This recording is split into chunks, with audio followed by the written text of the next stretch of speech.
Hi friends, மணி வந்து பார்த்தீங்கன்னா 5:30 ஆகுது.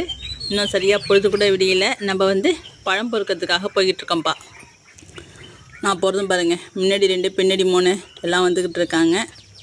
நம்ம வாளி எடுத்துக்கிட்டோம். நம்ம வந்து புளியம்பழம் பொறுக்க போகிறோம்ப்பா.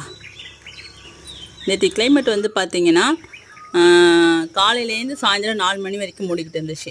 4லேருந்து 5 வரைக்கும் நல்லா சுல்லுன்னு வெயில் அடிச்சுது. 5 மணிக்கு மேலே பார்த்தீங்கன்னா மேலே காற்று ஆரம்பிச்சிச்சுப்பா. ஆரம்பித்த காற்று இது வரைக்குமே அடிச்சிட்ருக்கு. நைட்டு ஃபுல்லாக நல்ல காற்று, மேலே காற்றுன்னு சொல்லுவாங்க இல்லையா, ஆடி மாதத்தில் வரும் பாருங்க, அந்த காற்று வந்து அடிக்க ஆரம்பிச்சிச்சு. அந்த காற்று அடிச்சது தான் வந்து புளியம்பழம் விழுந்திருக்கும் அப்படின்னு சொல்லிட்டு நம்ம பொறுக்கிறதுக்கு வந்தாச்சு. நம்ம நினச்சது போலவே பழமும் நிறையா விழுந்துருந்துச்சு. நம்ம எல்லாத்தையும் பொறுக்கி எடுத்துட்டோம். நான் ஒன்று ஒன்றா குனிஞ்சு எடுக்க இவனுக்கு என்னமோ பொறுக்கிற மாதிரியே ஆக்ஷன் பண்ணானுங்க. நானும் ஏதோ செய்கிறேன் அப்படிங்கிற பேரில். நம்ம இருட்டாக இருக்கும்போது வந்தோம். வயலுக்கு வந்ததும் நல்ல வெளிச்சமாக இருக்குப்பா. ஏன்னா இதெல்லாம் ஏர் ஓட்டின இடம் இல்லையா, அதனால் வந்து பளிச்சுன்னு இருக்குது. நம்மளும் எல்லா பழத்தையும் ஒன்று ஒன்றா தேடி பொறுக்கி எடுத்தாச்சு. முள்ளில் கிடந்தது, காட்டில் கிடந்தது எல்லாத்தையும் ஒவ்வொன்றா தேடி எடுத்துட்டோம். பொழுதும் நல்லாவே விடிஞ்சிடுச்சு. நம்மளும் வீட்டுக்கு கிளம்பியாச்சு. நம்ம நேற்று சாயந்தரமாக வந்து இதே போல் ஒரு டைம் வந்து பொறுக்கிட்டு போயிட்டோம். நைட்டு வந்து உளுந்து கலந்த பழம் தான் இது. பறவையோட சத்தத்தை பார்த்திங்களா எவ்வளோக்கு கேட்குதுன்னு.